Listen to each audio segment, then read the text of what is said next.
Now let's go on over to the 13th verse. The 13th verse it says, "And I have given you a land for which you did not labor,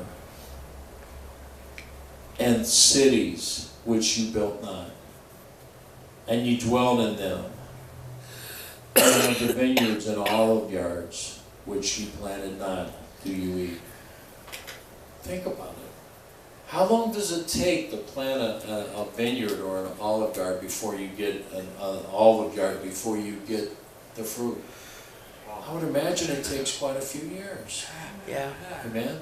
I'm sure it's not like a perennial not like an annual plant that produces fruit every year. No. It probably takes several years. I never read up on that, but I'm sure it probably takes several years before the grapes start to produce and before the olives start to produce.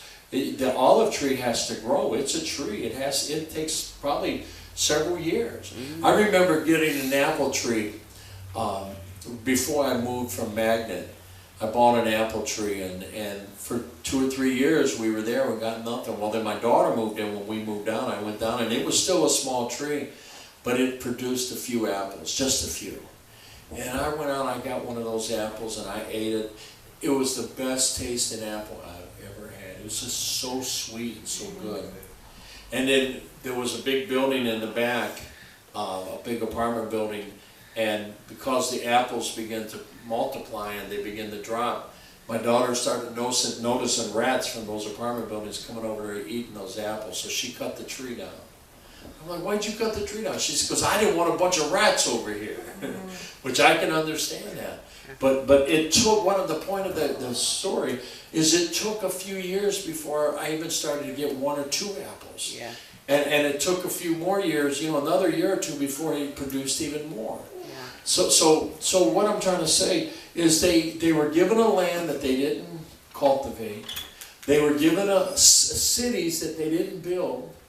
They were already there. How'd you like to be able to walk into a city that's already pre-made for you, just ready? All you have to do is clean it up and move in. That's pretty nice, That huh? would be nice. Huh? And you go out, you're hungry, you go out and you get you some grapes, or you go and get some olives and press some olives, you have olive oil. I mean, God laid it out for them, man. Yeah. I mean, He laid it out for them. I mean, they had to work once they got there, but nevertheless, it was already prepared for them. And listen to this. It says, "Now therefore fear the Lord and serve Him in sincerity." Remember we were talking earlier about fearing the Lord? To fear God is the beginning of wisdom. Fearing God is not trembling at His sight, though we probably would. Fearing God is doing the right thing so you don't have to suffer the consequences of sin against God. Yeah, come on. Amen. How many of you understand what I'm saying?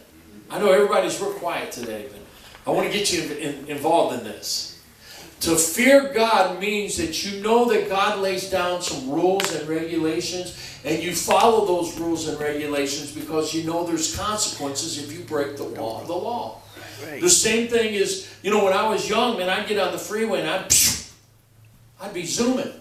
I'd be zooming down Broadway Avenue. I'd be zooming up Lorraine. Amen? And you know what happened? On many occasions, I happened to just pass a police officer. I remember one time I was just about 16, 17 years old. I'd taken a friend of mine down to, I think I took him to Worcester. And I promised his mother I'd have his little brother back by 11. And it was like 11:30. And I'm driving up 77. And I'm doing 100 miles an hour. Dangerous. It wasn't dangerous because I was driving. Okay. I was 16. I knew what I was doing. All right. Okay. And I passed the cop before I realized he was there, BB. Uh-oh. If I wasn't going so fast, I probably would have recognized that there was a cop sitting there. I zoomed past him, and next thing I know, I seen him pull out with his lights on. And so I slowed down to 55, because that's what the speed limit was. He caught up with me, I pulled over. And back then, they didn't come up with their guns drawn or with their hands on their gun. They just said, "Come on back here." They'd speak on the loudspeaker. "Come on back here." Yep. So he called me back. I walked back there and got in his back seat. And when he realized how young I was, he started laughing. And he said, "You in an awful big hurry, aren't you?" I said, "Man, I got my friends. I took my friend down here, and I told his mom I'd have his little brother back by 11 o'clock. It's 11:30. I'm late. I'm gonna get in trouble." He started laughing. He said, "Well," I said, "I gotta give you a ticket, but I'm gonna say you were doing 70, so I don't have to tow your car." Oh, that was nice. It was really nice of him. That was. Amen. Because I was being a little fool driving 100 miles an hour. Yes. Amen. Yes. Not very smart.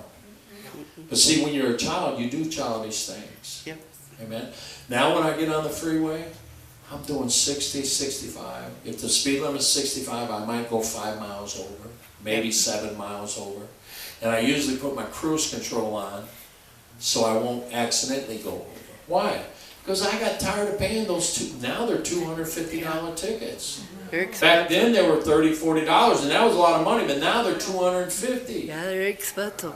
And I know that because I made a U-turn a couple years ago in front of a cop, thinking he would let me slide. But Oh. he didn't.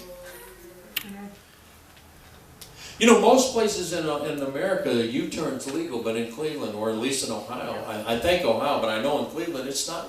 It's illegal to make a U-turn. Yeah. You know? And I made a U-turn. There was no cars coming. It was safe. I didn't do anything dangerous. I just simply made a U-turn because I was picking some people up in my Uber. I seen the cop down there. I knew he was there. He pulls up and I explained to him, "I'm doing an Uber. I'm doing, well, you should go somewhere and turn around. You know, just give me a hard time." He could have let me slide, but he didn't. Yeah. It cost me $250. Amen. Recently, about a year or two before that, I was coming down on by Lincoln Park, and I know I stopped. I stopped, I looked, there was nothing that way, nothing that way, nothing that way. I looked in my mirror, nothing that way, and I made my left turn. Guy pulled me over and said I didn't come to complete stop. Now, I may have rolled a little bit, but I'm 90% sure I stopped. Gave me a ticket. I went to court. I took it to court because I was going to fight this. Well, we'll just drop it down to a cracked bumper so you won't get any points. Still, $265 fine. It was $50 fine, but $200 and some court costs. They're thieves. Yeah. Amen.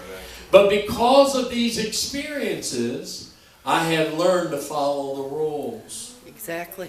Why? Because I fear, not that I fear the cop, but I fear what he might do to me. You understand what I'm saying? In your pocket. So that's in my pocket. Right, because I can't afford to be throwing away $250. I don't like making donations to a corrupt community. I don't either. I stopped Amen. one time to let a Parma Heights officer cross the street because he was holding traffic up going south. Yeah. He turned around and stopped me and gave me a ticket for not having a seatbelt on. Yeah, they're ridiculous. Yeah, That's they are. ridiculous. Yeah. And they're not even allowed to pull you over. They can't give you a ticket for no seatbelt unless you committed another And I didn't. offense. Yeah, see, that's not right. Yeah. I mean, in Ohio, now I know in other Right. states they can, but in Ohio, they're not supposed to pull you over. They're not supposed to pull you over exclusively for a seatbelt unless they change that law. But nevertheless, the reason I was saying all of that was to explain to you what the fear of God is. The fear of God is not necessarily trembling at His sight, though we probably will. But the fear of God is fearing the consequences of disobeying His rules or His laws. Amen. And so He said here, now listen to what Joshua was saying. He said, I give you the land. He said, now therefore fear the Lord and serve Him in sincerity and in truth. Let me tell you something. You can fool me. And you can fool the people. What did Abraham Lincoln say? You can fool some of the people all of the time. And all of the people some of the time. But you can't fool Mom. But he said you can't fool all of the people all of the time. Captain Penny used to say you can't fool Mom. But I want to change it to say you can't fool God. That's it. You may come in here and act like you're sincere serving God, but yet you're out doing things that's displeasing to God. God knows.